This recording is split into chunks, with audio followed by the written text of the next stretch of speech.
Muy buenas noches, mis queridos hermanos. Un saludo muy grande en el nombre del Señor Jesucristo a todos los que nos escuchan por las redes y por este medio. Queremos identificarnos, somos la Iglesia Pentecostal de Bolivia, Ministerios Hispanos Epsiba. Nos sentimos muy bendecidos de compartir con ustedes el tema de hoy, que titula El Hijo de Dios. Dentro de este seminario que está siendo auspiciado por nuestra iglesia, cabe recordar que estamos enfocando este seminario desde 4 puntos de vista. El primer punto de vista es la doctrina de la salvación. El segundo punto de vista es la doctrina de la revelación. El tercero, doctrina de la santidad. El cuarto, doctrina de la alabanza y adoración. Dentro de este segundo pilar, la doctrina de la revelación, vamos a desarrollar hoy día, con la ayuda de nuestro Señor Jesús, el tema Hijo de Dios. La palabra del Señor expresa en Gálatas capítulo 4, versículo 4, pero cuando vino el cumplimiento del tiempo, Dios envió a su Hijo nacido de mujer y nacido bajo la ley. Gloria al Señor Jesús. Ya que estamos hablando del tema Hijo de Dios, conviene hacer la siguiente definición del significado de Jesús y Cristo. ¿Qué significa el nombre Jesús? El nombre Jesús, escrito en griego, significa lo mismo que Josué, escrito en hebreo.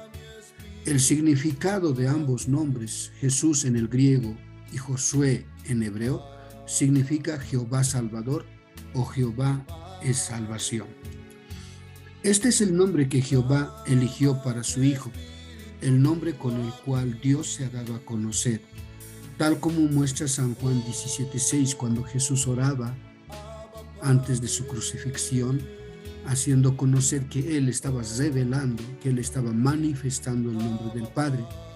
Entonces, el nombre Jesús es el nombre que el Hijo recibió por herencia.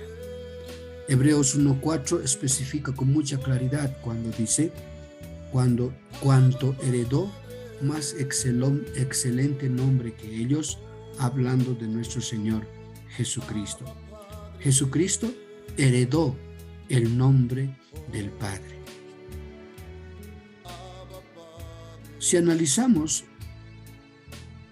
la palabra Cristo y su significado, llegaremos a la conclusión siguiente. Cristo, escrito en griego, significa lo mismo que Mesías, escrito en hebreo. Cristo está en griego y Mesías está en hebreo, y el significado de ambos conceptos es ungido. Cristo significa ungido, tal como Mesías. Cristo es estrictamente un título y no un nombre, pero sin embargo, a veces las escrituras del Nuevo Testamento se refieren al nombre como Jesucristo, Jesús Cristo o simplemente Cristo, refiriéndose al nombre de nuestro Señor Jesús. Cualquiera de ellos, hermanos, se refiere al único Dios verdadero y tampoco se refiere a otros nombres de Dios. Tampoco podemos decir que Jesucristo, Jesús Cristo o simplemente Cristo son otros nombres. No, todos estos se refieren tan solamente al único nombre, Jesús. Dado que estamos analizando el tema el Hijo de Dios, conviene, hermanos, gloria a Dios, también analizar esta frase, la naturaleza dual de Cristo.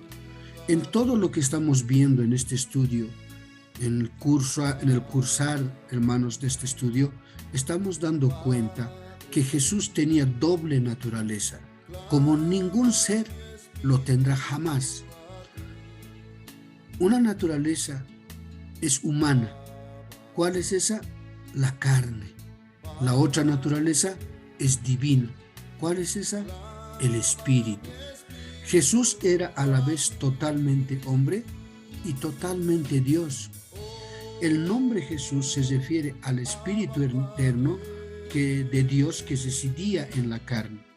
Podemos utilizar el nombre Jesús para nombrar sus dos naturalezas sin ningún problema, porque el nombre Jesús encierra todo ese grandioso mensaje de Dios hecho carne en la faz de nuestro Señor Jesucristo.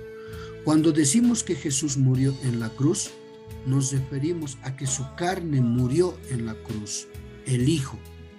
Cuando decimos que Jesús vive en nuestros corazones, nos referimos a que el Espíritu de Dios vive ahí.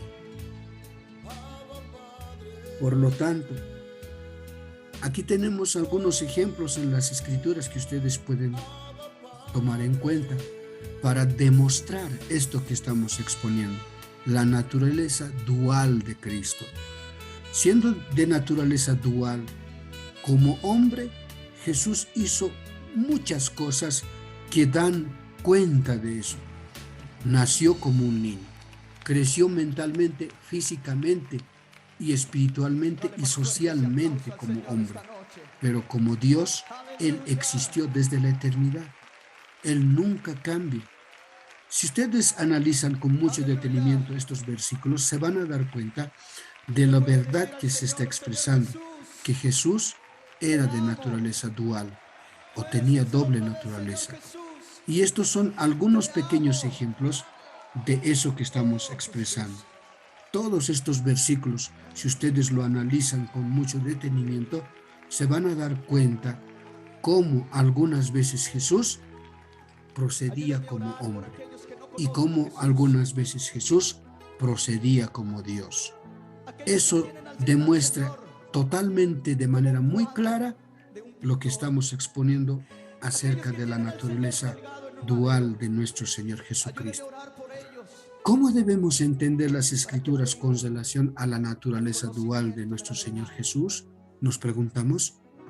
Bueno, al momento de leer las Escrituras con mucho detenimiento, pidiendo al Espíritu de Dios que nos guíe, con un corazón sincero, con un corazón abierto, con un corazón sencillo, debemos de prestar mucha atención a lo que Jesús habla en las Escrituras, porque muchas veces habla como hombre y muchas veces habla como Dios.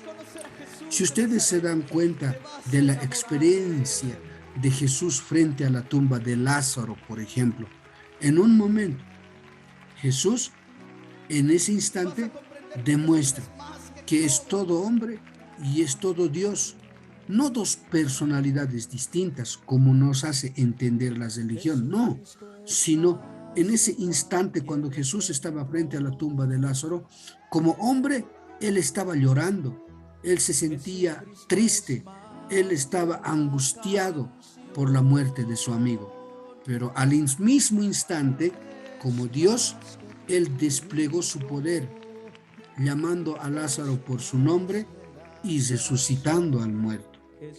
Entonces, en esa experiencia se puede ver la doble naturaleza de nuestro Señor Jesucristo, procediendo como hombre y procediendo como Dios. Él es totalmente hombre y Él es totalmente Dios. No es una parte, Él es total en su totalidad. Él es Dios y en su totalidad Él es hombre. Hay muchas corrientes religiosas que han tratado de analizar la naturaleza dual de nuestro Señor Jesucristo y lo han visto desde diversas maneras a lo largo de la historia de la iglesia. Estos dogmas ustedes lo pueden conocer, lo pueden investigar. Cada uno de estos dogmas enfatizan o tratan de enfatizar la naturaleza dual de nuestro Señor Jesucristo. No lo hacen bien, ni lo hacen desde un punto de vista bíblico, sino desde un punto de vista puramente filosófico. Ahí está el trinitarianismo, ahí está el ebionitismo, el docetismo, el serintianismo, el monarquianismo dinámico, el arrianismo, el subordinacionismo, el nestorianismo, monofisitismo, monotelititismo y por último apolinarianismo. Son corrientes que de alguna medida tratan de explicar la naturaleza de nuestro Señor Jesucristo. No vamos a analizarlos punto por punto, cada una de estas definiciones, sino tan solamente nombrarlos. Algunas de ellas, por ejemplo, el trinitarianismo define a Jesucristo como la segunda persona de una supuesta Trinidad. Y hay algunas de estas corrientes que se alejan totalmente de la palabra de Dios para hacer sus definiciones puramente filosóficas. En esta parte, lo que nosotros vamos a hacer más bien es analizar que Jesús tuvo una naturaleza humana completa. Y eso es bien importante entender. Él no es una parte hombre, Él es todo. Jesús tuvo una naturaleza humana completa, pero sin pecado. Jesús tuvo una naturaleza humana, hermanos, una naturaleza humana muy completa, una naturaleza divina también y completa también a la vez. Las Escrituras dan indicios de eso. Es evidente que Jesús tuvo voluntad, mente, espíritu, alma y cuerpo humano. Que tuvo plenitud de la deidad residiendo en ese cuerpo, claro que sí. Desde esta perspectiva, hermanos, su espíritu humano y su espíritu divino eran inseparables. Desde nuestra mente finita, hermanos, nunca vamos a poder entender esta gran verdad. Tenemos que pedir al Señor que nos ayude a entender. Y apenas nosotros vamos a poder distinguir con su ayuda cuándo hablaba Jesús como Dios y cuándo lo hacía como hombre. Solamente es cuestión de observar con mucha humildad, con mucho, vamos a decir, con su Espíritu Santo del Señor para poder comprender. Jesús tuvo una naturaleza humana completa, pero sin pecado. Él nunca cometió pecado. No tuvo la naturaleza pecaminosa del primer Adán, la humanidad caída. Al no tener esa naturaleza, hermanos, Él no pecó ni cometió hechos pecaminosos. La palabra del Señor dice en Hebreos 4:15 que Él fue tentado según nuestra semejanza, pero sin pecado. Siendo nuestro Señor Jesucristo sin pecado, Él fue engendrado por el Espíritu Santo. No heredó naturaleza pecadora. Al contrario, vino con naturaleza inocente del segundo Adán. Esa naturaleza que fue heredada del Señor, de Dios mismo. Fue hecho el postrer Adán, espíritu vivificante, tal como muestra estas escrituras en Corintios y en Romanos. Jesús, hermanos, tuvo naturaleza humana en su totalidad, pero sin pecado. Gloria al Señor Jesús. Siendo nuestro Señor Jesús de naturaleza humana, pero sin pecado, estas escrituras, hermanos, nos van a mostrar eso que estamos exponiendo. No se haga mi voluntad, la voluntad humana, sino la tuya, voluntad divina. Lucas 22:42. Ahí expresa claramente la diferencia entre la voluntad humana que estaba en Jesucristo y la voluntad divina que estaba en Él también. Miren esta otra escritura en Lucas 23:46. Padre, dice, Jesús se está refiriendo al Espíritu Divino. Padre, en tus manos encomiendo mi espíritu, hablando del espíritu de hombre. Miren este otro versículo. Y gimiendo en espíritu de hombre, se regocijó en el espíritu divino. Mi alma está muy triste hasta la muerte. Mateo 26:38. Ahora está turbada mi alma. Juan 12:27. El alma de Jesús, hombre, hermanos, es el que descendió al infierno.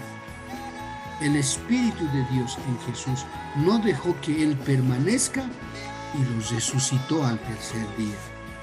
Si ustedes se dan cuenta, hermanos, estos conceptos que estamos virtiendo en el día de hoy dan cuenta clara de que Jesús tuvo una naturaleza humana completa, pero al mismo tiempo también tuvo una naturaleza divina.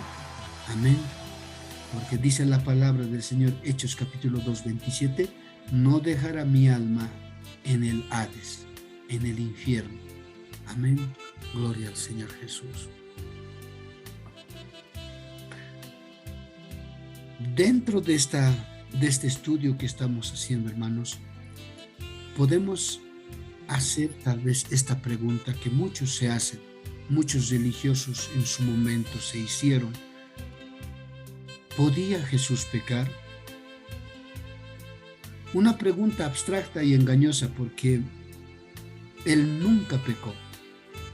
Hebreos declara que sí fue tentado en semejanza a nosotros, para que se compadezca, pero Él es sin pecado, tal como muestra Hebreos 4:15. Fue probado en todo, en semejanza nuestra, dado que no podía pecar, ni siquiera podía ser tentado a pecar, hermanos.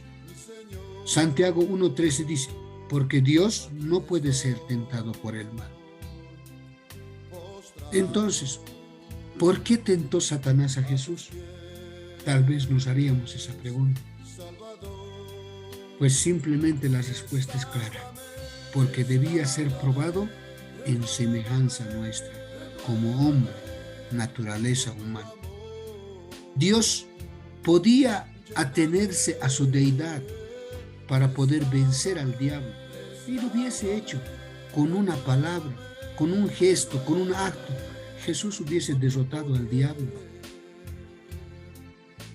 Algunos predicadores hablan y dicen, si Jesús hubiese tenido hambre, hubiese convertido al diablo en pan, pero no se los hubiese comido. No obstante, hermanos, gloria a Dios, que Él debía ser probado en semejanza nuestra, porque así debía ser probado en semejanza nuestra para que se compadezca de nosotros. Sin embargo, la naturaleza divina estaba siempre en control. Jesús no pecó, ni podía pecar. Satanás nunca supo eso. Nunca entendió el plan magistral de nuestro Señor Jesucristo para salvarnos. Amén. Él no supo que Jesús saldría victorioso.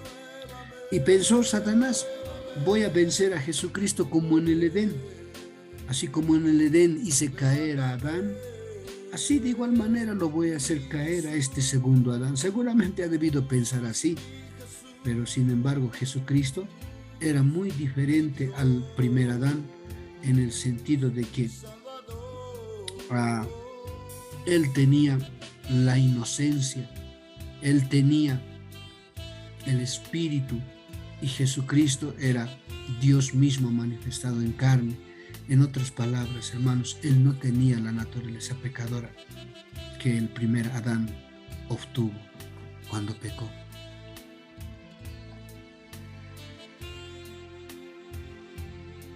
El Hijo en la terminología bíblica. El término Dios Hijo o Dios el Hijo no se encuentra en la Biblia. Debemos comprender que la naturaleza doble de Cristo es totalmente bíblica. Eso se está demostrando. El concepto Padre se refiere a Dios mismo en toda su deidad. Dios Padre. Eso sí está registrado en la Biblia. En cambio, el término Dios Hijo no existe en la Biblia. Lo que sí existe en la Biblia, hermanos, es Hijo de Dios, que no es lo mismo que Dios Hijo. El término Hijo de Dios se refiere a la humanidad de Jesucristo. Lucas 1:35 dice, es el niño nacido de María. En Timoteo, primera de Timoteo 3:16 dice, Dios manifestado en carne. Si el niño nacido de María es Jesús, ese Jesús era Dios manifestado en carne, según Timoteo 3:16. Entonces, hermanos, el término hijo de Dios o hijo del hombre, hijos simplemente, se refieren a la naturaleza humana, a la humanidad de Jesucristo. ¿Es correcto definir eso y pensar eso? Claro que sí, es correcto y es bíblico. Pero sin embargo, el término Dios Hijo es inapropiado, no existe en la Biblia, porque el término Dios Hijo iguala, gloria a Dios, a la deidad y en consecuencia es antibíblico. Y además el término Dios Hijo o igualar a la naturaleza del Hijo a la naturaleza del Padre convierte pues en una filosofía religiosa que se ha expuesto para justificar en su momento la Trinidad Divina. Hermanos, en esta noche nosotros debemos tener en cuenta, hermanos, con mucho cuidado, que el Hijo en la terminología bíblica, el Dios Hijo, hablando del Dios Hijo, nunca se encontró en la Biblia y nunca se va a encontrar. El Hijo es la imagen del Dios invisible, Colosenses 1:3-15. La imagen misma de su sustancia. ¿Cuál es su sustancia? Dios. Hebreos 1:2-3. El hombre nunca vio a Dios, hermanos, pero el Señor hizo una imagen de sí mismo en forma de carne. Gálatas 4:4 dice que el Hijo fue concebido, que el Hijo fue engendrado, dice San Juan 3:16, como el unigénito. El Hijo nació. El Hijo no sabía la hora de la segunda venida de nuestro Señor. Marcos 13:32. El Hijo no podía nacer, no podía hacer nada por sí solo. El Hijo sufrió. Todas estas características que habla acerca del Hijo hablan de sus limitaciones como hombre. Una persona, hermanos, puede blasfemar contra el Hijo y se le será perdonado. Pero si blasfemara contra el Espíritu o contra el Espíritu Santo, nunca se le será perdonado. El Hijo fue crucificado. El Hijo murió, tal como muestran estos indicios en San Juan 3:14, Mateo 27:40-54. Estas situaciones que vivió el Hijo, hablando de la carne, son realidades que se presentan en la palabra de Dios, pero nunca van a mostrar ya que el Hijo, hablando de esa naturaleza humana, gloria al Señor Jesucristo, hace relación a Dios mismo o al Espíritu de Dios. El Hijo no siempre se refiere a la humanidad, sino también se refiere algunas veces a la deidad juntas. En algunos momentos, nuestro Señor Jesús, hablando como el Hijo, perdonó pecados, Mateo 9:6. Estaba en el cielo y en la tierra, San Juan 3:13. Ascendió al cielo, San Juan 6:62. Y viene otra vez para reinar y juzgar, Mateo 25:81. Tal como mostramos estas escrituras, hermanos, Dios es revelado en la carne por la humanidad del Hijo. Amén.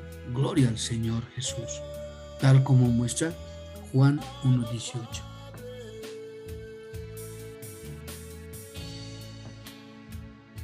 Hijo de Dios. ¿Qué tiene de significativo este título? El término Hijo de Dios enfatiza la naturaleza divina de Jesús y el hecho de que su nacimiento fue virginal. Él es el Hijo de Dios, porque fue concebido por el Espíritu de Dios, quien es literalmente su Padre, tal como dice Lucas 1:35. Pedro dijo: tú eres el Cristo, el Hijo del Dios viviente. El apóstol Pedro, inspirado por el Espíritu de Dios, reconoció a cabalidad el papel mesiánico de la deidad en Jesucristo. Hijo de Dios, reconoce la humanidad mientras atrae la atención a la deidad de Jesús. Dios se ha manifestado en carne. Qué precioso es cuando vemos en las Escrituras, hermanos, que ese Dios Espíritu, amén, se vistió de carne, se humilló a sí mismo por nosotros, para salvarnos. Y esta maravillosa revelación, de su manifestación, amén, muestra que el término Hijo de Dios, amén, habla de cosas mucho más profundas que nuestro entendimiento tal vez no lo vamos a comprender en su cabalidad. Miren, hermanos, los ángeles fueron creados directamente. Se les llama hijos de Dios por creación, porque fueron creados. Adán, hijo de Dios por creación. Creyentes, nosotros los creyentes, hijos de Dios por adopción, tal como muestra Romanos 8:14. Y Jesús, el Hijo de Dios, es el unigénito Hijo engendrado, es el único engendrado. San Juan 3:16. Entonces, hermanos, si analizamos con mucho detenimiento esto, vamos a descubrir que el Hijo de Dios, amén, no es otra persona, no es otro ser aparte, sino que es Dios mismo quien engendró en María un cuerpo. Y a este cuerpo el Señor y la palabra de Dios lo define como el Hijo de Dios.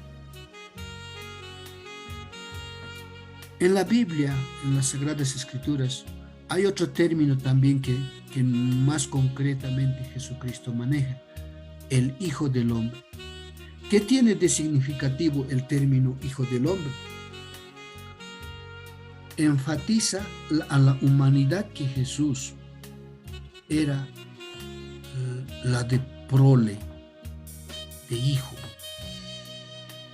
Dijo: ¿qué es el hombre para que tengas de él memoria? ¿Y el Hijo del Hombre para que lo visites? Le has hecho poco menor que los ángeles, y lo coronaste de gloria y de honra. Salmos 8:4-5. Qué precioso es esta escritura, hermanos, gloria a Dios, cuando habla acerca del Hijo del Hombre, refiriéndose, amén, a que Jesús hace referencia a esa prole, a ese hijo, a esa representación, gloria a Dios, tan hermosa que nunca se vio en la historia de la humanidad. Salmo 80:17 dice: sobre el Hijo del Hombre que para ti afirmaste. En la mayoría de las veces, hermanos, Jesús se aplicó este término Hijo del Hombre como un sinónimo del yo, que enfatiza su humanidad, su poder, su autoridad, dados al Hijo por el Espíritu eterno de Dios. El Hijo del Hombre no tiene dónde recostar su cabeza. El Hijo del Hombre, el Hijo del Hombre. Muchas veces nuestro Señor Jesucristo hablaba esta frase refiriéndose a Él mismo. Y verán al Hijo del Hombre viniendo sobre las nubes del cielo con poder y gran gloria, tal como dice Mateo 24:30. Entonces, hermanos, gloria a Dios, eso es el Hijo del Hombre. Pero también en las Escrituras hay otro término, el Verbo. ¿Qué es el Verbo? Mucha gente religiosa piensa que el Verbo es el Hijo o el Dios Hijo. En ninguna forma, hermano. El verbo, desde el punto de vista bíblico, es el plan o pensamiento en la mente de Dios, verbo o logos. El verbo es el plan predestinado en un evento futuro absolutamente cierto. Ningún pensamiento humano jamás podrá tener, hermanos, esta característica. El verbo es el plan, es el pensamiento de Dios como se expresó, amén, en la carne, es decir, en el Hijo. Amén. La diferencia entre verbo e hijo es tremendamente abismal. El verbo tuvo preexistencia en el, amén, y el verbo era Dios. Ahora, el verbo podemos utilizarlo sin referencia a la humanidad, o sea, sin pretender entender que el verbo se está refiriendo a la humanidad de nuestro Señor Jesucristo. En ninguna manera, hermanos. Amén. El verbo, como les dije, es el plan, es el pensamiento de Dios mismo. Amén. En cambio, el Hijo siempre se refiere a la encarnación y no podemos usarlo en ausencia del elemento humano. ¿Qué quiere decir eso? Que cuando mencionamos la palabra hijo o el hijo, tenemos que relacionarlo con el aspecto humano de la dualidad de nuestro Señor Jesucristo. En ese aspecto, amén, mortal, humano, excepto como un plan preordenado en la mente de Dios, hermanos. Amén. Es importante notar, hermanos, gloria a Dios, que el Hijo no tuvo preexistencia antes del seno de María. El Hijo de Dios preexistió en el pensamiento de Dios, pero no en sustancia, sino en un plan preordenado, tal como muestra San Juan 1, del versículo 1 al 14.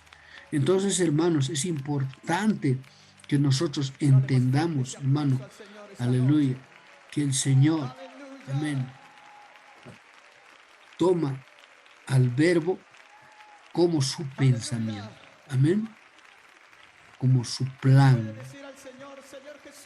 y toma al Hijo como la encarnación, como la manifestación en forma de siervo de ese Espíritu grandioso, nuestro Señor Jesús.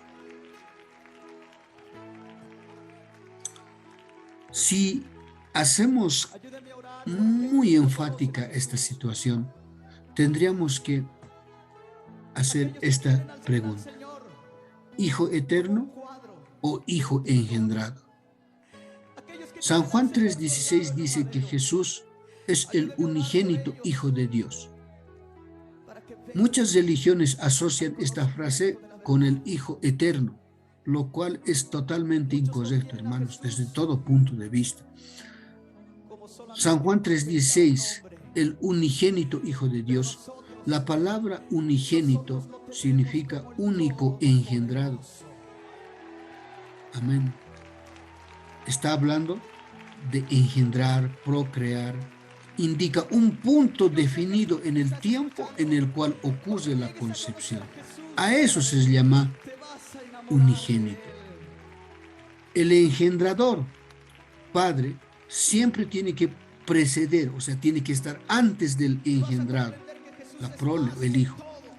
Hay tiempo cuando el engendrador y el engendrado no entraron en existencia todavía, pero hay un punto en la historia, en el tiempo, cuando ocurre ese hecho de engendrar y ser engendrado. De otro modo, hermanos, la palabra unigénito no tendría ningún sentido si no pensamos que Jesús fue engendrado en algún punto dentro del seno de María.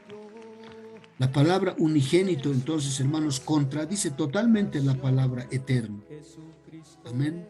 La humanidad de Jesús nació en Belén y fue engendrado en algún punto dentro del seno de María, dando cumplimiento a la frase el unigénito Hijo de Dios. Por lo tanto, la palabra Hijo Eterno no tiene sentido, pero sí tiene mucho sentido el Hijo engendrado, porque se refiere al Hijo unigénito, Hijo de Dios. Así como hablamos del unigénito, dando a entender que tuvo un inicio en algún punto en el seno de María, entonces vamos a hablar del principio del Hijo. El papel del Hijo empezó con el niño que fue concebido en María, hermanos. La palabra del Señor dice en Gálatas 4:4, pero cuando vino el cumplimiento del tiempo, Dios envió a su Hijo nacido de mujer y nacido bajo la ley. Gloria al Señor.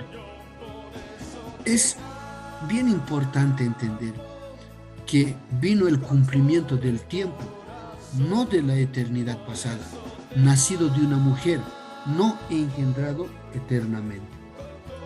Por eso en Lucas 1:37 dice, el santo ser que nacerá, será, o sea, el término será es futuro, será llamado Hijo de Dios. ¿Por qué? ¿A cuál de los ángeles dijo Dios jamás, mi hijo eres tú, yo te he engendrado hoy, y otra vez yo seré a él padre, y él me será a mi hijo? Este versículo demuestra claramente, hermanos, gloria al Señor Jesús, que el Hijo fue engendrado. Amén. Y si fue engendrado, pues tuvo que tener un inicio en algún punto en el seno de María. Otros versículos muestran que el Hijo fue engendrado, tal como muestra Salmos 2:7, Hechos 13:33. Fue engendrado, hermanos, hace ya más de 2000 años. Gloria al Señor Jesucristo. El fin de la función del Hijo, porque tuvo un inicio, la palabra de Dios da indicios que también va a haber o va a suceder. El papel del Hijo, así como empezó, también en un sentido tendrá un fin. La palabra del Señor dice en Corintios, 1 Corintios 15:23, 28, luego el fin, cuando entregue el reino al Dios y Padre, luego que todas las cosas estén sujetas, entonces también el Hijo mismo se sujetará al que lo sujetó a él todas las cosas, para que Dios sea en todo y en todos. Entonces, hermano, leyendo este pasaje, es imposible pensar esta escritura si pensamos en un Hijo eterno. Es imposible. Amén. Dios Hijo no existe. Siendo coeterno con Dios, peor, hermanos. Pero también es más fácil entender que si damos cuenta que el Hijo de Dios se refiere a un papel específico que Dios interpretó temporalmente para nuestra redención, eso sí tiene mucho sentido. Ese papel que se sumergirá en la grandeza de Dios, volviendo a su papel original del Padre Eterno, también es una realidad. Hechos capítulo 2, versículo 34 a 35. Pedro cita claramente, dijo el Señor a mi Señor, siéntate hasta que ponga a tus enemigos por estrado de tus pies. Entonces, hermano, gloria a Dios, esa palabra hasta que ponga da una fecha de caducidad, una fecha de final a la función del Hijo. Luego el fin. El propósito del Hijo, entonces, hermanos, amén, es temporal y no es eterno. El propósito del Hijo fue la salvación de la humanidad. Solamente un ser humano podía llevarlo a cabo. Un sustituto, pariente, redentor, reconciliador, mediador, abogado, sumo sacerdote, segundo Adán, era necesario. Cada uno, amén, solapa un aspecto importante de la salvación de estas frases que hemos mencionado. El derramamiento de sangre era necesario. Todos estábamos destituidos de la gloria de Dios, pero nuestro Señor Jesucristo, o Cristo, es muestra de propiciación por el cual obtenemos el perdón de pecados. Él murió en nuestro lugar, cargó nuestros pecados, como dice Isaías 53. Él clavó en la cruz del Calvario, amén, nuestros pecados. El primogénito Hijo de Dios. ¿En qué sentido es primogénito? Recordemos que Él es el unigénito porque es el único que fue engendrado por Dios mismo.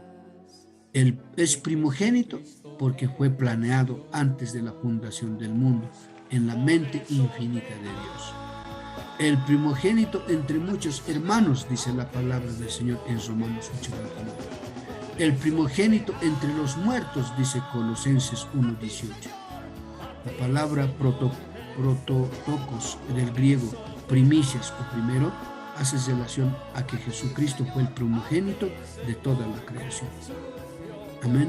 Primero en poder y autoridad. ¿En qué sentido el Hijo es primogénito? Entonces, recordemos que es unigénito porque es único y fue engendrado por Dios.